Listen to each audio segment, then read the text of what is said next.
Radhe Radhe everyone. आज की इस वीडियो में मैं आप सभी को अक्षय तृतीया की बहुत ही सरल पूजा विधि करके दिखाने वाली हूँ। तो दोस्तों, जिस तरह बैसाख मास के समान कोई महीना नहीं होता, सतयुग के समान कोई युग नहीं, वेद के समान कोई शास्त्र नहीं और गंगा मैया के समान कोई तीर्थ नहीं, उसी प्रकार अक्षय तृतीया के समान कोई भी तिथि नहीं होती। अक्षय तृतीया की तिथि बहुत ही ज्यादा शुभ तिथि होती है। इस दिन कोई भी शुभ कार्य, कोई भी मांगलिक कार्य आप बिना मुहूर्त दिखाए कर सकते हैं। जैसे आज के दिन बहुत ज्यादा विवाह होते हैं और इसके साथ ही गृह प्रवेश, मुंडन संस्कार और कोई भी नया व्रत या पूजा पाठ आप आज के दिन से यानी अक्षय तृतीया के दिन से शुरू कर सकते हैं। अक्षय तृतीया को आखा तीज, अक्ति पूजा जैसे नामों से भी जाना जाता है। तो इस पूजन को देखिए आप सुबह भी कर सकते हैं और सुबह समय ना मिले आपको तो शाम के समय गोधूली बेला में भी इस पूजन को किया जा सकता है। तो इस पूजा को करने के लिए अपने घर की कोई भी एक साफ सुथरी जगह चुन लें या अपने घर के मंदिर के सामने भी इस पूजन को कर सकते हैं। तो यहाँ पर जगह को थोड़ा सा पवित्र करके मैंने हल्दी से अष्टदल कमल बना लिया है। आप आटे से भी स्वस्तिक बना सकते हैं या किसी भी तरह का चौक आप पूर सकते हैं। रंगोली कलर से आप चौक पूर सकते हैं। इसके बाद या तो हम चौकी लगा लेंगे और चौकी ना हो आपके पास तो आप पटा रख सकते हैं और उसके ऊपर लाल या पीले रंग का हम वस्त्र बिछा लेंगे और इसके साथ ही भगवान विष्णु और माता लक्ष्मी का चित्र हमें विराजमान करना है। तो यहाँ पर मेरे पास एक ऐसा चित्र है जिसमें त्रिदेव बने हुए हैं, माता लक्ष्मी हैं, गणपति जी हैं, मतलब बहुत सारे देवी देवता एक साथ बने हुए हैं। आपके पास अगर भगवान विष्णु और माता लक्ष्मी की मूर्ति है तो उन्हें स्थापित करें। इसके बाद देखिए अक्षय तृतीया पर एक अक्षय पात्र तैयार किया जाता है। तो यहाँ पर आप छोटा या बड़ा जिस भी आकार का घड़ा दान करना चाहते हैं वैसा घड़ा ले लें। घड़ा जो है वो एकदम कोरा होना चाहिए, इस्तेमाल किया हुआ नहीं। और इसके बाद इसके कंठ पर हमें मोली बांध लेनी है। और देखिए अक्षय तृतीया पर जो घड़ा हम तैयार करते हैं, अक्षय पात्र, उस पर चंदन से स्वास्तिक बनाया जाता है। तो यहाँ पर चंदन से मैं इस पर स्वास्तिक बना लूंगी।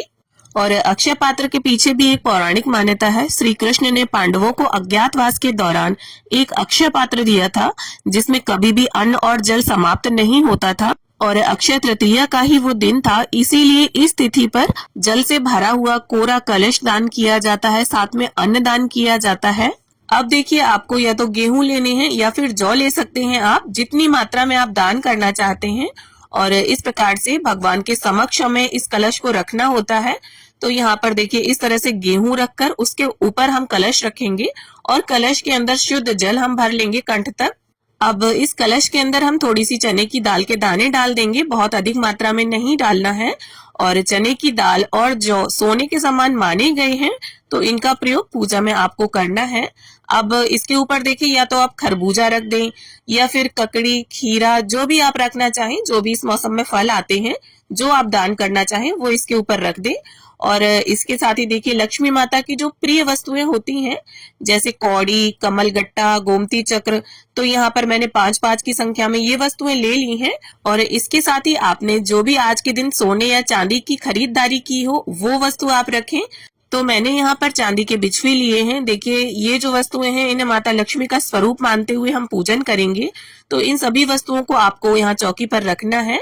अब इसके साथ ही अक्षतों का आसन देते हुए धूप और दीप हम रख लेंगे। अब देखिए कलश पर जो स्वास्तिक हमने बनाया है या तो आप इसे गणपति जी का स्वरूप मान लीजिए या अगर आपकी फोटो में गणपति जी बने हुए हैं तो अच्छी बात है। और अगर ना चाहें आप तो मूर्ति भी स्थापित कर सकते हैं गणपति जी की। अब इसके साथ ही गंगा जल और फूल की सहायता से स्नान की भावना से हम सभी को छींटा दे देंगे। अब इसके साथ ही गणपति जी को, माता लक्ष्मी को, भगवान विष्णु को और फोटो में जितने भी देवी देवता चित्रित हैं सभी को हम टीका कर लेंगे। और साथ में अक्षय पात्र का धूप, दीप और चौकी पर जितनी भी वस्तुएं हमने रखी हैं सभी का हमें पूजन करना है। तो देखिए अक्षय तृतीया के दिन सोना और चांदी खरीदना शुभ और मांगलिक माना जाता है। ऐसा करने से लक्ष्मी जी की बरकत घर में बनी रहती है और कभी भी धन का क्षय नहीं होता। अब इसके साथ ही वस्त्र की भावना से हमने सभी को कलावा समर्पित कर दिया है, इत्र अर्पित कर दिया है और कलश में हमने पहले ही कलावा बांध दिया था। अब लक्ष्मी माता को कुछ यहाँ पर हम सुहाग की सामग्री भेंट कर देंगे। तो उसमें आप चाहे तो 5, 7 या 16 श्रृंगार भी अर्पित कर सकते हैं। अब साथ में ही आपके पास जो भी फूल उपलब्ध हो वो आप सभी को समर्पित करें। और हो सके तो माता लक्ष्मी को लाल रंग का गुलाब या फिर अगर आपको कमल का पुष्प मिल जाए तो वो अर्पित करें, और भगवान विष्णु को पीले रंग के फूल। अब इसके साथ ही घर पर जो भी ऋतु फल उपलब्ध हो इस मौसम में, देखिए खीरा, ककड़ी, तरबूज, खरबूज, आम, ये सभी फल आते हैं, तो मौसमी फल ही हमें अर्पित करने हैं। और इसके साथ ही देखिए अक्षय तृतीया के दिन सत्तू और गुड़ जरूर से अर्पित किया जाता है, तो यहाँ सत्तू के लड्डू, दूध से बनी मिठाई और जल का भोग भी हमने रख दिया है।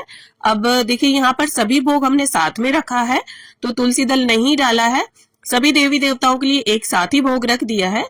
तो यहाँ पर भगवान विष्णु को हम अलग से तुलसी दल समर्पित कर देंगे। अब देखिए जितनी भी दाल आपको दान करनी है चने की, उतनी दाल आप निकाल लें यहाँ पर, और साथ में अपने यथा सामर्थ्य कुछ दक्षिणा इसमें रख दें, और यही चौकी पर हम इसे रख लेंगे, क्योंकि देखिए चने की दाल और जौ जो है वो सोने के समान माने गए हैं, तो इनका दान अवश्य करना चाहिए अक्षय तृतीया पर।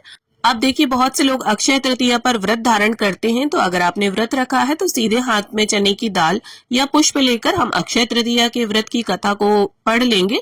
देखिए सुनने में और पढ़ने में काफी अंतर होता है। पढ़ने से जो है हमारी दृष्टि, मुख और कान तीनों चीजें पवित्र होते हैं, और कथा संपन्न करने के बाद हाथ के पुष्प या चने की दाल हमें भगवान के चरणों में छोड़ देना है। अब देखिए यहाँ पर जो दीपक मैंने प्रज्वलित किया था उसी से मैं सभी की आरती कर लूंगी। अगर आपको इस दीपक को उठाने का मन ना हो तो आप अलग से दीपक लगाकर भी आरती कर सकते हैं। तो धूप दीप दिखाते हुए हम सभी की प्रेम पूर्वक आरती कर लेंगे। तो देखिए अक्षय तृतीया का जो पूजन है वो माता लक्ष्मी को प्रसन्न करने के लिए ही किया जाता है, और कुछ चीजों से माता लक्ष्मी अति प्रसन्न होती हैं, जैसे घर में साफ सफाई का रहना, घर और घर का मंदिर जो है वो सुगंधित होना, रंगोली, वंदनवार इत्यादि से घर का सजा होना, घर में क्लेश ना होना, और भगवान विष्णु के पूजन से भी माता लक्ष्मी बहुत ज्यादा प्रसन्न होती हैं। तो अक्षय तृतीया पर आप इन सभी बातों का विशेष रूप से ध्यान रखें। इसके बाद सीधे हाथ में थोड़ा सा जल लेकर हमने आचमन कर लिया है, और हाथ जोड़कर हम सभी से पूजा में रही कमियों के लिए क्षमा याचना कर लेंगे, और माता लक्ष्मी, श्री हरि और गणपति जी सहित सदैव हमारे घर में वास करें, इसके लिए विनती करेंगे। अब देखिए ये जो भोग प्रसाद हमने चढ़ाया है, तो अगर आपने इसे दान के विचार से यहाँ पर रखा हो तो इसे दान करिए, और प्रसाद के रूप में ग्रहण करने के लिए रखा हो तो परिवार के सभी लोग इसे ग्रहण करिए।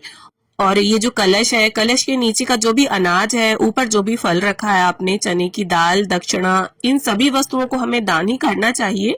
बाकी जो मिठाई और फल आपने अलग से दान के लिए रखा हो तो दान करें, और प्रसाद के विचार से रखा हो तो सभी लोगों में बांट दें। जिस भी विचार से आपने जैसे भी सामान को रखा हो वैसा करें। और ये जो माता लक्ष्मी को हमने सुहाग की सामग्री अर्पित की थी, इसमें से देखिए थोड़ा आप स्वयं प्रसाद के लिए रखिए, बाकी का दान करिए। और जो कौड़ी, कमल गट्टा और गोमती चक्र हमने रखे थे, इन्हें लाल कपड़े में बांधकर अपनी तिजोरी में रख लीजिए। और पूजन के साथ साथ देखिए जहाँ पर भी आप अपनी धन संपदा को रखते हैं, ज्वेलरी वगैरह रखते हैं, उसे खोलिए इस दिन, उसे साफ सुथरा सुव्यवस्थित कीजिए, और आज के दिन यहाँ पर धूप दीप अवश्य रूप से करिए। और जो भी वस्तुएं आपने चौकी पर रखी हैं दान के लिए ही सही, उनमें अगर थोड़ा थोड़ा सामान और मिलाकर आप दान करना चाहते हैं तो सभी में थोड़ा थोड़ा सामान मिला लीजिए। और इसके साथ ही देखिए और चीजें भी दान की जाती हैं, जैसे अनाज, गन्ना, दही, सत्तू, फल, बीजना, वस्त्र, छाता, चप्पल, ये चीजें भी आप दान करना चाहें तो दान कर सकते हैं।